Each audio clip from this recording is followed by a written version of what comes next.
আজ বানাবো তপসে মাছের ফ্রাই। এখানে মাছটাকে ভালো করে কাট করে নিয়েছি, ধুয়ে নিয়েছি।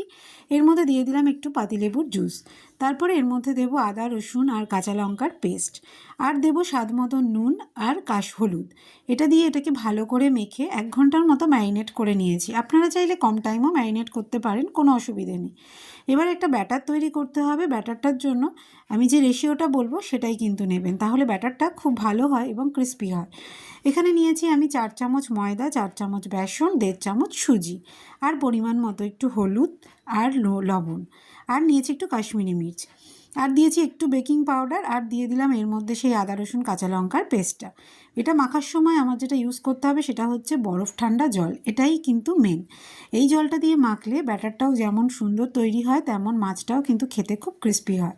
আমি এটাকে সেট হবার জন্য 10 মিনিট দিয়েছিলাম। তারপরে মাছটাকে ভালো করে র্যাপ করে নিয়ে সাদা তেলে ভালো করে ফ্রাই করে নিতে হবে।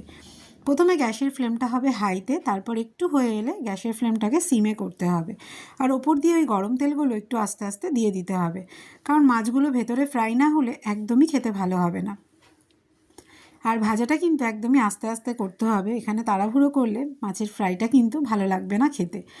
তো এটাকে আমি আস্তে আস্তে ফ্রাই করে নেবো, এপিট ওপিট করে লাল লাল করে। বেশ সুন্দর হবে, ক্রিস্পি হবে, ওটা ফ্রাই প্যানেই বোঝা যায়। যাই হোক, আমার কিন্তু তপসে মাছের ফ্রাই একদম রেডি। আমাদের তো বেশ ভালোই লাগে। আপনাদের কেমন লাগলো অবশ্যই জানাবেন, বাড়িতে অবশ্যই একবার ট্রাই করবেন। আজকের জন্য এইটুকুই।